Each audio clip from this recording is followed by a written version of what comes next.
बहुत स्वागत है आपका। आप देख रहे हैं गुड लक स्पेशल और मैं हूं आपके साथ शैलेंद्र पांडे।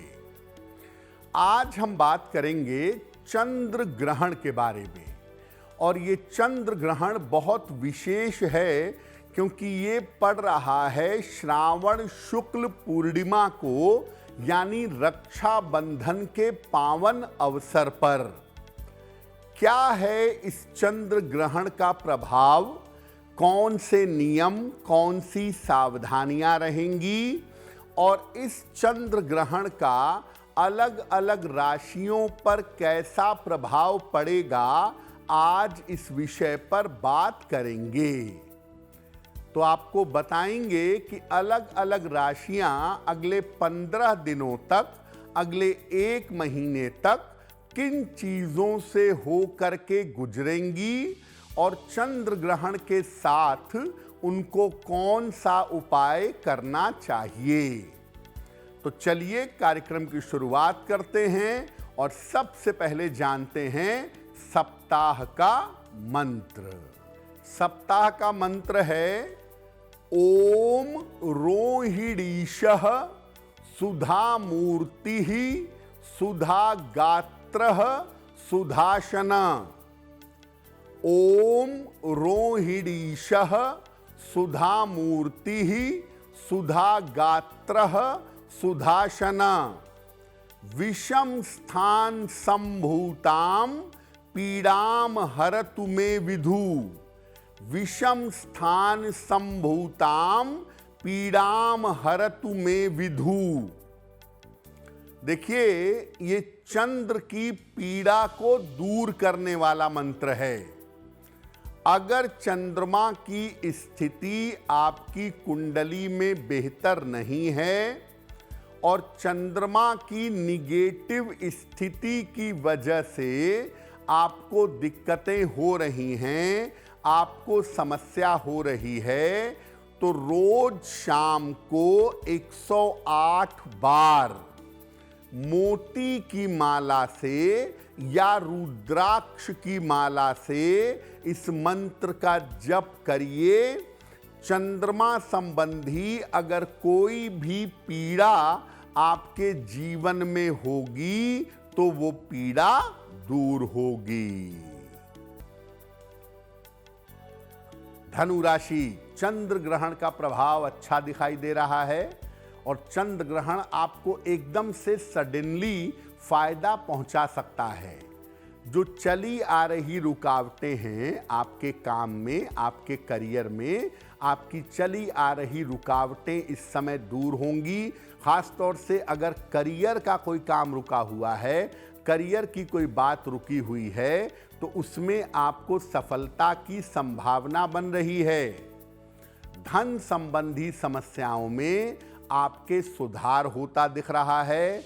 रुका हुआ पैसा मिलेगा। बहुत समय से जो डूबा हुआ, फंसा हुआ पैसा था, वो इस समय आपको प्राप्त होता हुआ दिखाई दे रहा है। धनु राशि की चीजें बेहतर होंगी।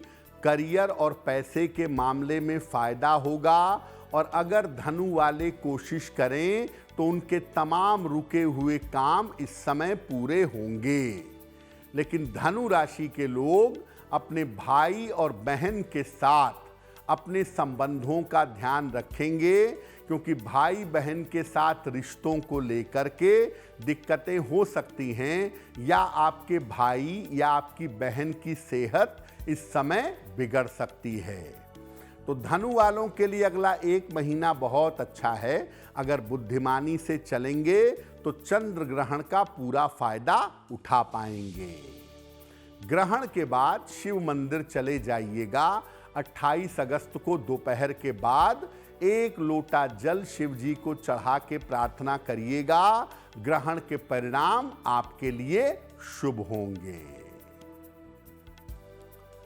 मकर राशि, सेहत को लेके बहुत सतर्क रहें।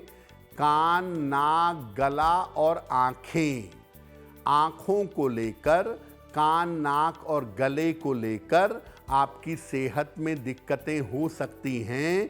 तो अपने स्वास्थ्य का ध्यान मकर राशि वाले इस समय बनाए रखें। नौकरी या व्यापार जैसा चल रहा है वैसा चलने दें। करियर में किसी तरह का कोई रिस्क, कोई जोखिम ना लें।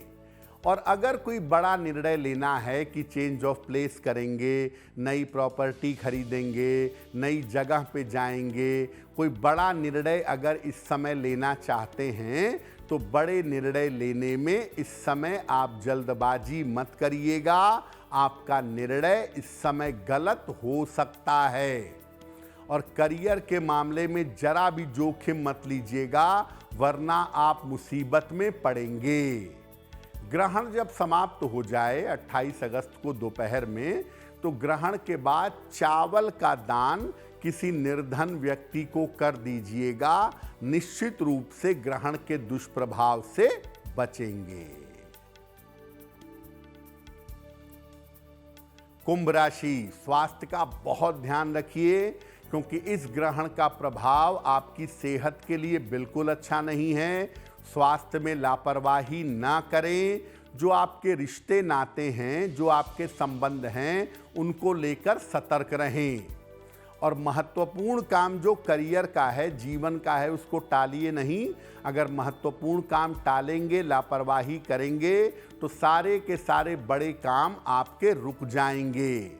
कुंभ वालों को सतर्क रहने की जरूरत है अपने स्वास्थ्य के मामले में, और रिश्ते न टूटें, क्रोध या विवाद में कोई झंझट ना हो जाए, इसका ध्यान रखिएगा। ग्रहण के बाद 28 अगस्त को दोपहर के बाद किसी निर्धन व्यक्ति को दूध का दान कर दीजिएगा। अगर आप ऐसा कर लेते हैं तो चंद्र ग्रहण से मुश्किलें आपको परेशान नहीं करेंगी। मीन राशि, चंद्र ग्रहण का प्रभाव आपके मन पर असर डाल रहा है। आपकी मानसिक चिंताएं बढ़ सकती हैं, आपकी टेंशन बढ़ सकती है, आपकी तनाव की स्थिति ज़्यादा दिखाई दे रही है, बेवजह की चिंता और तनाव की नौबत बन रही है। मीन राशि वालों का इस समय चेंज ऑफ प्लेस हो सकता है, इस समय स्थान परिवर्तन हो सकता है। ये संभावना भी मीन वालों के लिए फिलहाल दिखाई दे रही है। मीन वाले इमोशनली, मेंटली अपने आप को ठीक रखें, वरना भावनात्मक रूप से समस्या होगी। और इस समय जल्दीबाजी में दौड़ भागकर काम मत करिएगा। इस समय दुर्घटनाओं को लेकर सावधान रहें। ग्रहण के बाद अगर चीनी का दान कर दें, ग्रहण समाप्त होने के बाद किसी निर्धन व्यक्ति को थोड़ी सी चीनी का दान कर दीजिएगा। ग्रहण का दुष्प्रभाव आपके ऊपर नहीं पड़ेगा। तो ये जो चंद्र ग्रहण है, ये 28 अगस्त को लग रहा है, और 28 अगस्त को पूरी देश दुनिया में रक्षाबंधन का पर्व भी मनाया जाएगा। देखिए, रक्षाबंधन के पर्व में ग्रहण का विचार नहीं किया जाता, केवल भद्रा का विचार किया जाता है। और इस बार 28 अगस्त को भद्रा प्रातः काल ही खत्म हो जाएगी, 4:30-5 बजे के आसपास। तो दिन भर कोई भी भद्रा नहीं रहेगी। तो आप दिन में शाम को जब भी चाहें रक्षाबंधन का पर्व मना सकते हैं। और ग्रहण का रक्षाबंधन से कोई लेना देना नहीं है। तो ग्रहण दिखाई दे, दिखाई ना दे, उसका रक्षाबंधन के मनाने से कोई संबंध नहीं है। हालांकि ये उपछाया ग्रहण है और भारत में दिखाई नहीं देगा, इसलिए किसी तरह के तनाव, चिंता में पड़ने की जरूरत नहीं है। इस बार रक्षाबंधन पर भद्रा का कोई प्रभाव नहीं है। आप सुबह से शाम तक रक्षाबंधन का पर्व मना सकते हैं। और ग्रहण को लेकर के रक्षाबंधन के पर्व में कोई रुकावट करने की, कोई पूजा करने की, कोई उपाय करने की जरूरत नहीं है। तो गुड लक स्पेशल में आज के लिए बस इतना ही। आपका आने वाला सप्ताह शुभ हो, मंगलमय हो, इसी कामना के साथ मुझे दीजिए इजाजत। अगर आप मुझसे जुड़ करके अपनी समस्याओं का समाधान चाहते हैं और चाहते हैं कि आपकी समस्याओं को ज्योतिष के माध्यम से सुलझाया जाए, तो आप हमसे संपर्क कर सकते हैं, जुड़ सकते हैं एस्ट्रो तक पर।